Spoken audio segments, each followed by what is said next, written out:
Dari dunia teknologi, pemirsa, Google resmi memperkenalkan lini smartphone teknologi flagship Pixel 11 berlengkap chip Tensor G6 serta integrasi Gemini Intelligence. Inovasi lengkap ini menjadi strategi kunci perusahaan untuk mengurap pangsa pasar smartphone dan perangkat wearable global.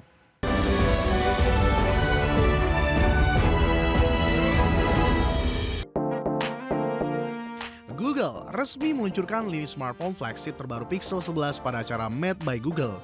Perangkat ini hadir dalam varian reguler, Pro, Pro XL, hingga model lipat Pro Fold. Manajemen optimis lini hardware terbaru ini dapat mendorong pertumbuhan penjualan perusahaan di segmen premium. Peluncuran tersebut sekaligus memperkuat struktur ekosistem hardware digital perusahaan. Dari sisi teknis, Pixel 11 ditopang prosesor Google Tensor G6 untuk menjalankan fitur Gemini Intelligence secara optimal. Perangkat ini dibekali kamera telefoto 120 kali zoom, fitur Magic Capture, serta teknologi instant night sight berlengkap proses 4 kali lebih cepat. Google juga memperkenalkan Pixel Watch 5 berfitur kesehatan dan Pixel Tag untuk lacak lokasi dompet. Hasilnya, pengalaman pemakaian integratif menjadi jauh lebih responsif. Dari sisi bisnis, pengembangan fitur eksklusif berbasis kecerdasan buatan menjadi strategi efisiensi dalam meningkatkan nilai tambah perangkat hardware. Ekosistem interaksi hardware dan software mampu mengurangi resiko alih perangkat pengguna ke merek saingan. Model penjualan konten berbasis integrasi juga memberikan return on investment lebih tinggi bagi perusahaan induk. Namun tantangan biaya riset teknologi masih harus dikelola secara ketat. Kedepan persaingan industri smartphone berteknologi kecerdasan buatan diprediksi akan semakin ketat seiring tingginya permintaan konsumen. Google diperkirakan bakal memperluas jaringan distribusi Pixel 11 ke lebih banyak pasar negara berkembang. Inovasi chip khusus berpotensi menjadi standar baru dalam pembuatan perangkat smartphone modern. Langkah strategis ini sekaligus menegaskan posisi Google sebagai pelopor ekosistem AI berkelanjutan. Berbagai sumber, IDX Channel. Pemirsa, produsen aksesori teknologi memperkenalkan pengisi daya pintar desktop berkapasitas daya hingga 240 watt berlengkap layar monitoring real time. Inovasi lengkap ini menjadi strategi kunci perusahaan untuk mengurap pasar aksesori pengisi daya dengan efisiensi tinggi. Produsen hardware aksesoris resmi memperkenalkan perangkat pengisi daya pintar berdocking desktop berkapasitas 240 watt. Perangkat ini hadir dengan monitor display digital untuk menampilkan output keluaran daya secara presisi. Manajemen optimis adaptasi perangkat daya tinggi dapat mendorong pertumbuhan penjualan konsumen multi-gadget. Peluncuran tersebut sekaligus memperkuat struktur ekosistem aksesoris digital perusahaan. Dari sisi teknis, charger pintar ini menggunakan teknologi pengalokasian daya otomatis berdasarkan kebutuhan perangkat terhubung. Tampilan monitor di bagian depan memudahkan pengguna memantau kecepatan pengisian pada setiap port USB. Perangkat juga dibekali fitur manajemen suhu untuk menjaga keamanan operasional pengisian daya multi perangkat. Hasilnya, proses pengisian daya menjadi jauh lebih efisien dan terawasi. Dari sisi bisnis, integrator multiport berdaya tinggi menjadi solusi efisien bagi konsumen untuk menggantikan banyak adaptor cas. Model perangkat tunggal dengan fitur monitoring mampu meningkatkan nilai tambah dan harga jual produk di pasar. Penjualan aksesoris teknologi berdaya tinggi juga memberikan return on investment lebih tinggi bagi produsen utama. Namun, tantangan dukungan kabel multidaya masih harus terdisosialisasikan. Kedepan, persaingan industri mengisi daya pintar diprediksi akan semakin ketat seiring tingginya penetrasi laptop dan ponsel cas cepat. Produsen diperkirakan bakal memperluas jaringan distribusi pengisi daya desktop ke lebih banyak wilayah urban. Inovasi monitoring display berpotensi menjadi standar baru dalam pembuatan adaptor charger modern. Langkah strategi ini sekaligus menegaskan tren transisi kebutuhan energi elektronik konsumen. Berbagai sumber IDX Channel. Presiden Prabowo Subianto menyebut pembangunan 30 gigawatt pembangkit listrik tenaga surya dimulai tahun ini. Program tersebut menjadi bagian dari target pembangunan 100 gigawatt PLTS dan diperkirakan dapat menghemat anggaran negara 73,9 triliun setiap tahun. Menurut Prabowo, PLTS yang dibangun akan menggantikan pembangkit listrik tenaga diesel. Adapun tahun ini, pemerintah menargetkan untuk menutup pembangkit listrik tenaga diesel berkapasitas 13 gigawatt dan digantikan dengan PLTS. Pemerintah berencana membangun PLTS sebesar 1 megawatt di desa-desa yang saat ini masih sulit mengakses listrik atau yang masih menggunakan PLTD.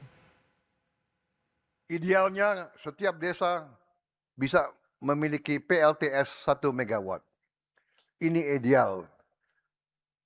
Kalau desa itu mau siapkan lahan, kita bisa yakinkan bahwa mereka bisa dapat PLTS 1 gigawatt, atau saya ulangi,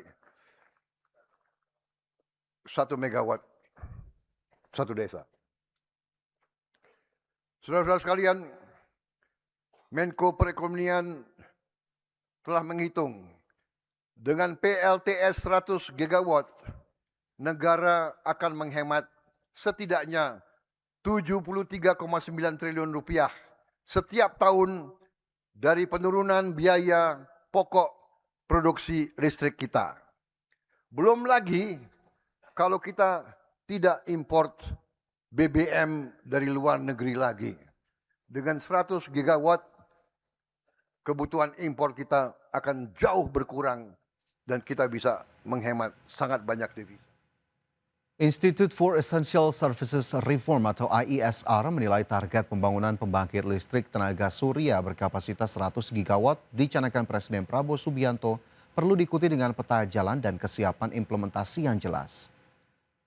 Chief Executive Officer atau CEO IESR Fabi Tumiwa menilai pembangunan PLTS 100 gigawatt menunjukkan energi surya mulai mendapat porsi lebih besar dalam strategi energi nasional sebagai penghentian pembangkit listrik tenaga diesel, di mana banyak desa yang belum teraliri listrik dan banyak desa yang belum memiliki listrik yang andal. Terlebih kebijakan ini sekaligus mengurangi ketergantungan terhadap bahan bakar fosil impor khususnya solar. Namun IESR mengingatkan target tersebut tidak akan cukup tanpa kesiapan institusi, perencanaan yang terintegrasi, pemanfaatan pendanaan dan infrastruktur. Selain tata kelola, pemerintah perlu mempercepat pembangunan jaringan transmisi dan distribusi listrik. Infrastruktur tersebut dibutuhkan untuk memastikan listrik yang dihasilkan pembangkit energi surya dapat disalurkan ke pusat-pusat kebutuhan. Perlu dibuat sebuah satuan tugas khusus ya yang dipimpin oleh ya selevel menteri yang kemudian melapor kepada presiden gitu. Dan sehari-harinya itu dikelola oleh satu project management office. Kenapa harus ada project management office? Karena ini mau dilakukan oleh banyak pihak, ya tidak saja PLN, tapi juga mungkin ada swasta, ada koperasi, ada masyarakat dan lain sebagainya. Ya, jadi institusi ini penting sekali untuk memastikan implementasinya bisa berlangsung secara. Pemirsa, pemerintah siapkan dana siap pakai 5 triliun rupiah untuk kebutuhan penanggulangan bencana di berbagai wilayah Indonesia. Terkait hal tersebut, Menteri Keuangan Purbaya mengungkap anggaran dapat bertambah sesuai kebutuhan real di lapangan. Aduh, Mama, aduh.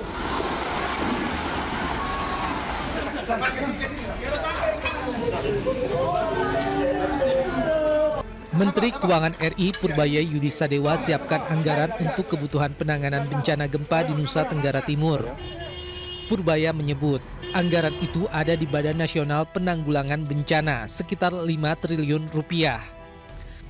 Meski dana tersebut telah terpakai, pemerintah pastikan kebutuhan penanganan dampak bencana akan terpenuhi. Kan dana bencana itu selalu standby 5 triliun, sebagian dipakai untuk Aceh mungkin. Tapi kalau kurang kita tambah lagi, tergantung si BNPB-nya minta berapa. Mereka bilang udah kirim surat kemarin, kita akan follow up cepat. Khusus untuk bencana seperti itu, SOP-nya kita cepat keluar selama permintaannya jelas. Purbaya juga jelaskan bahwa pemerintah memiliki dana yang bersifat siaga untuk mendukung penanganan bencana. Ketersediaan dana tersebut memungkinkan pemerintah berikan respon pembiayaan sesuai dengan kebutuhan di lapangan.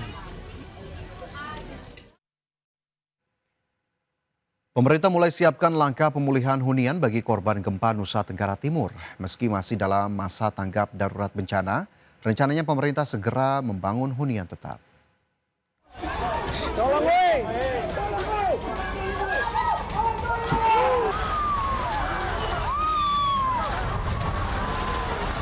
Meski masih berada dalam masa tanggap darurat, Kementerian Perumahan dan Kawasan Permukiman mulai siapkan pembangunan rumah bagi warga terdampak gempa bumi di Nusa Tenggara Timur. Menteri PKP Marwarar Sirait ungkap pemerintah akan membangun hunian tetap dan rencananya akan dimulai dalam waktu dekat. Ara pun tegaskan langkah mempercepat pembangunan rumah saat masa tanggap darurat bukan hal yang baru bagi pemerintah. Dia mencontohkan penanganan bencana di Sumatera yang jadi pengalaman pemerintah.